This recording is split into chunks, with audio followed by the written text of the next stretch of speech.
Yeah, encore un colis de chez Sécuteur. Des gougous, des goodies, les gougous, les goodies, les papaches, les gougous, les bibis, les goodies. Ah, j'aime ça, moi. Ouais, hop là. Hop, papier bulle, on s'en fout. C'est quoi ça? Gladius, ouais, on s'en tape. Les goodies, ils sont où là?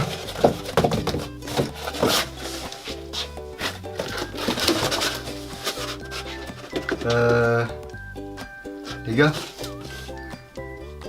pas de goodies, pas de vidéo.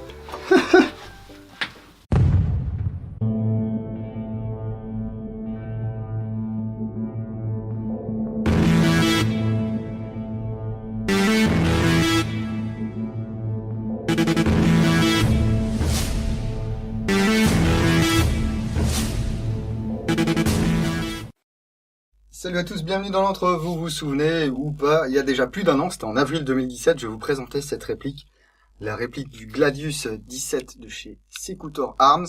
C'était donc une base APS, plusieurs couleurs, du stippling, de la glissière ajourée, la possibilité de monter un petit RMR dessus, un canon fileté, tout le monde était content, et puis paf, il y a eu beaucoup de retours SAV, beaucoup de casses.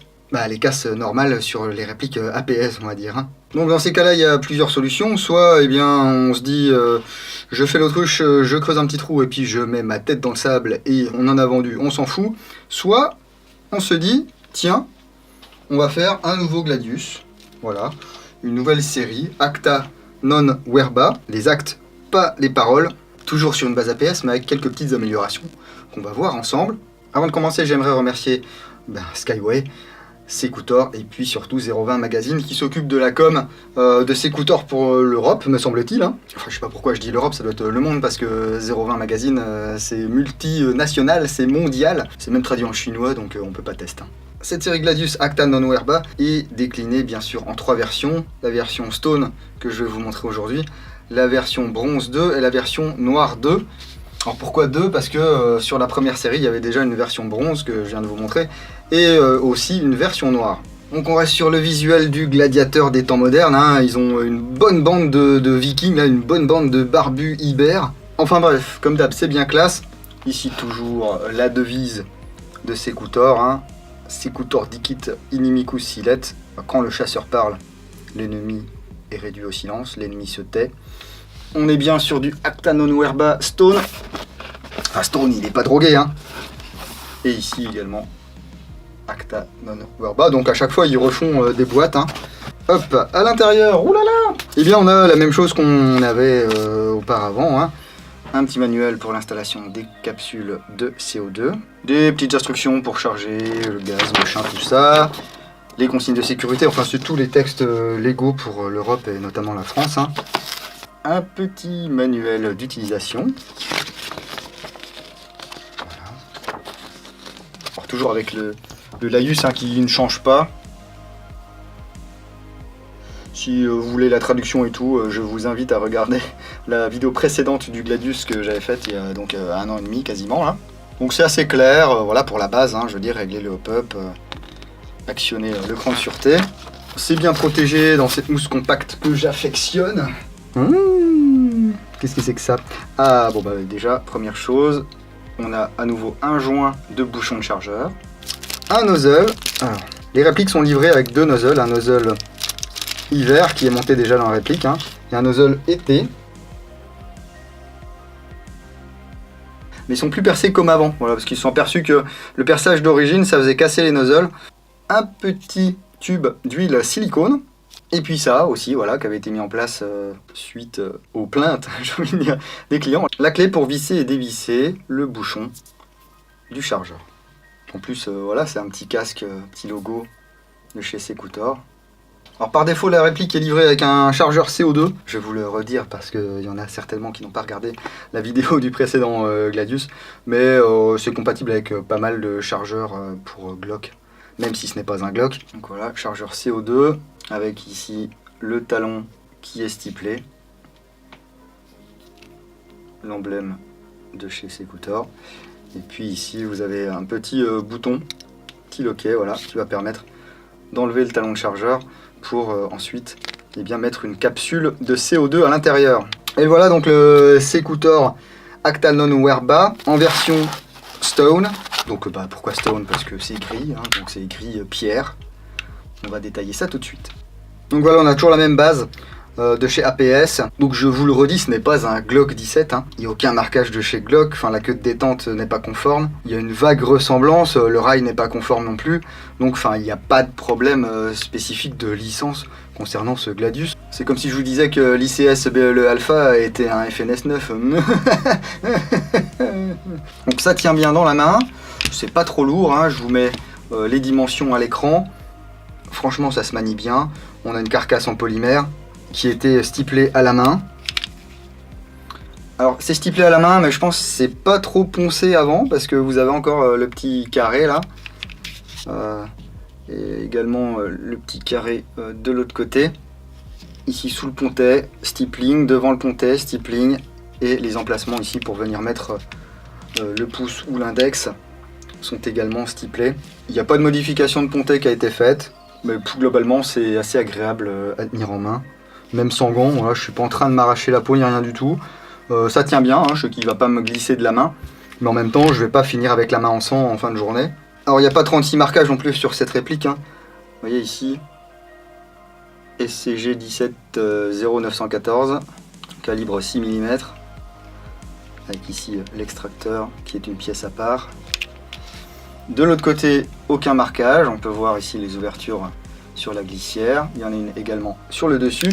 Et là, le canon est marqué Acta Non Werba pour qu'on puisse le reconnaître. Voilà, c'est la série qui est comme ça. Donc, vous voyez la queue de détente qui n'a pas grand chose à voir avec celle d'un Glock, hein, par exemple.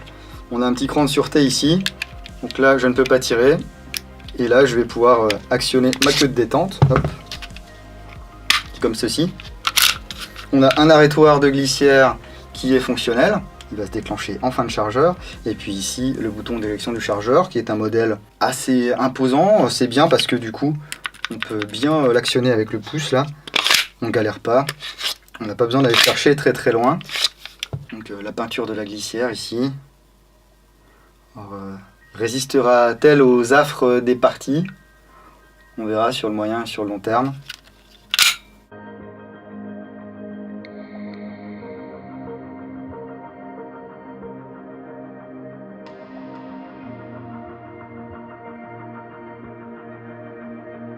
Hop là, on peut découvrir ici un filetage 14 mm anti-horaire. Donc là, vous allez pouvoir jouer au tonton flingueur avec ça. Fou, fou, fou, fou. Et puis bien sûr le rail ici, hein, type Picatinny, qui va permettre de mettre une lampe. Voilà, pour un look tout à fait tactile, tuk-toul, tacticool. Donc bien sûr, vous n'aurez pas de double action sur ce Gladius. Hein. À chaque fois, il faudra bien sûr armer la réplique avant de pouvoir tirer.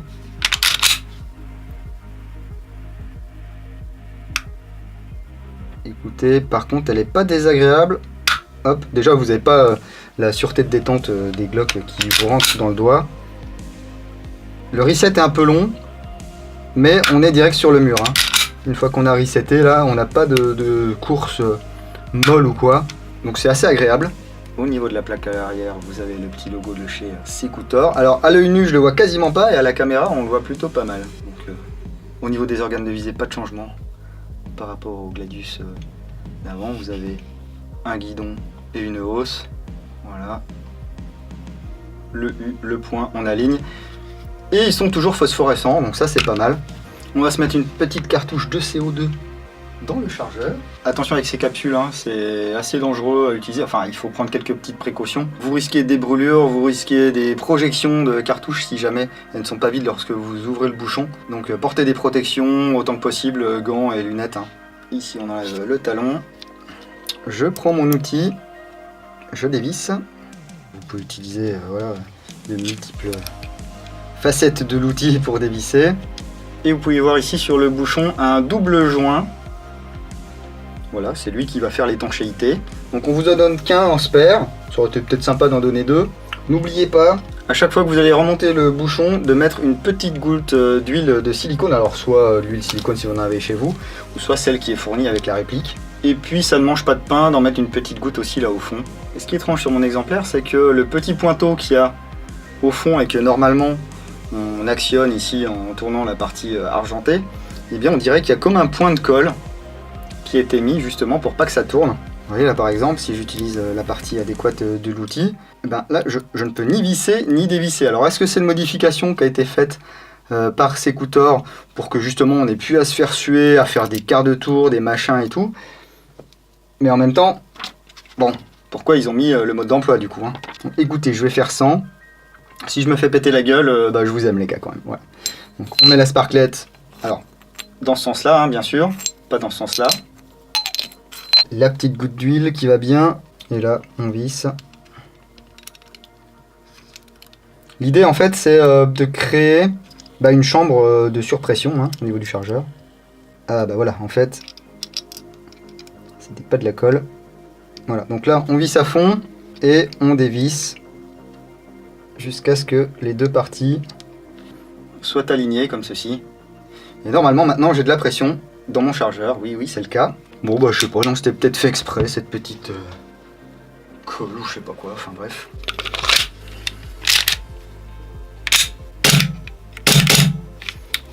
C'est pas mal hein, on retrouve le même kick que le précédent.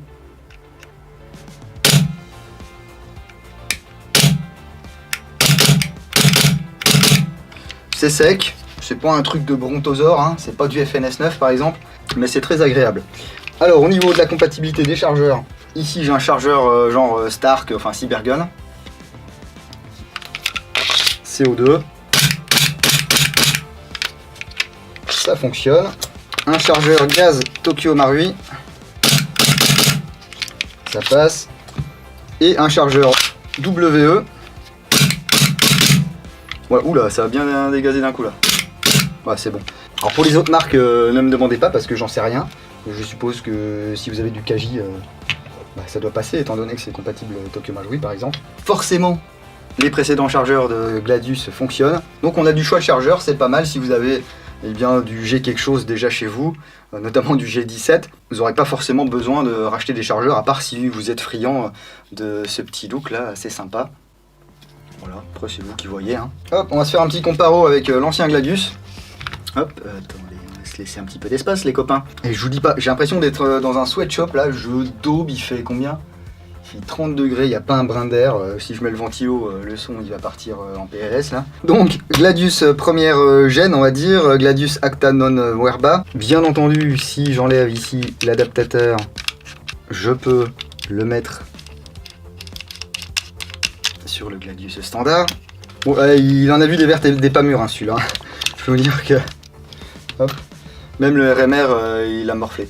Et en parlant du RMR, une grosse différence. Alors par exemple ici, voilà, j'avais mon Gladius, j'ai acheté un petit RMR ici, enfin un petit Red Dot.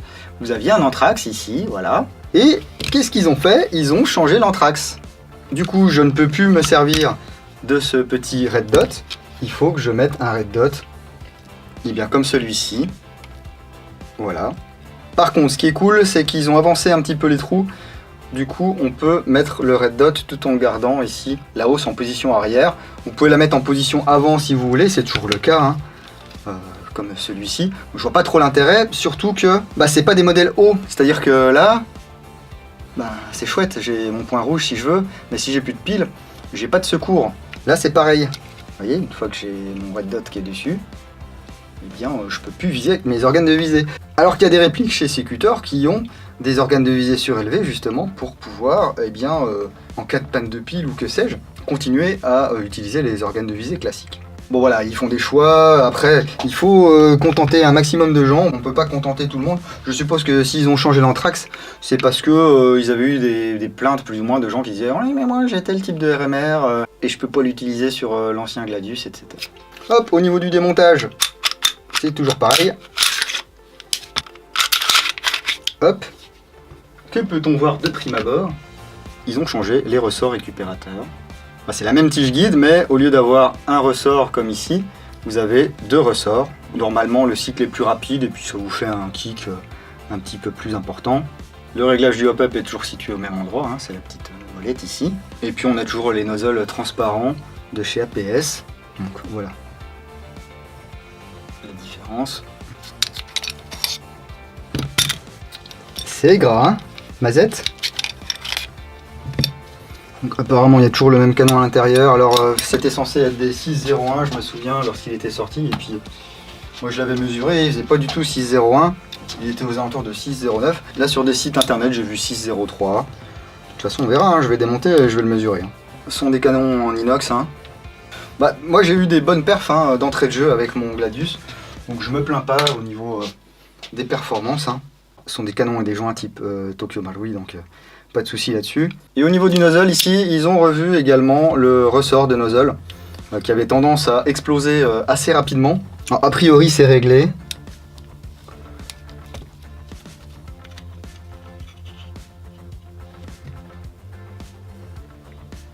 Hop, alors on va regarder l'ancien. Bon, je vous avoue qu'à l'œil on voit une petite différence. Donc ici l'Acta non Werba, ici le classique. On dirait effectivement que les spires sont différentes. Donc bah écoutez, on verra bien les feedbacks des joueurs. Hein. Sachez, cela dit, je le dis et je le répète, que ça c'est le genre de réplique que vous allez acheter sur une boutique, sur internet ou chez votre revendeur préféré. Il y a une garantie là-dessus, donc s'il y a quelque chose qui pète, n'hésitez pas à ramener votre réplique pour que ça passe en garantie, voilà, enfin sur une utilisation normale bien sûr. Hein. Si vous vous amusez à planter des clous avec la crosse de votre réplique, ça sera pas pris en garantie. Hein. Ici je peux enlever le ressort du coup, et retirer le nozzle. Vous voyez la différence entre les deux. Ici il y a le petit trou, ici il n'y a pas le petit trou. Et du coup pendant que je remonte ces deux répliques, eh bien je vous propose de regarder les tests chronie.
Encore une fois, ça reste très correct au niveau des puissances. Hein. Il y a toujours moyen de s'en sortir, que vous jouiez au CO2 ou au gaz.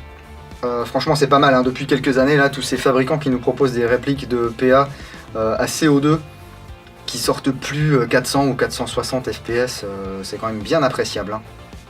Enfin, surtout si vous aimez le CO2 en fait. Voilà, je pense que j'ai fait le tour de ce nouveau Gladius Acta non Werba. Ils ont essayé de fiabiliser ce qui existait déjà. Ils se sont pas dit tiens on va prendre un autre fournisseur. Je suppose qu'il y a des tests qui ont été faits. Mais bon, le test grandeur nature, ça va être vous les gars. Donc n'hésitez pas à commenter. Dites-moi si vous avez acheté un Gladius Acta non Werba, si vous avez eu des problèmes avec. Si vous aviez le Gladius d'avant et que vous avez quand même acheté celui-là, est-ce que vous en êtes plus satisfait ou moins, ou enfin bref, dites-moi tout. Est-ce que ça tire droit? Est-ce que ce genre de look vous plaît sur une réplique? Et puis voilà, bon, pour 190, 195 €, est-ce que ça vous convient, voilà, comme bundle, comme réplique? En tout cas, n'hésitez pas à lâcher le petit pouce vers le haut, ça me fait toujours plaisir. Le petit pouce vers le bas si vous n'avez pas aimé cette vidéo. Je remercie à nouveau 020 Magazine, Skyway, Secutor qui me laisse du coup cette réplique. Vous pouvez retrouver toutes les news de l'antre sur la page Facebook, des photos inédites sur Instagram, et puis le site www.l'entredudingo.com pour les revues écrites, les tests de tir qui viennent aussi après sur YouTube et tout, la boutique de goodies, les occasions, enfin bref, j'essaie d'être aussi complet que possible. Je vais attendre qu'il fasse un tout petit peu plus frais parce que sinon je vais cuire dehors. Je vais aller essayer ça. En attendant, je vous laisse sur un 360 et je vous dis à bientôt dans l'entre du dingo. Bisous.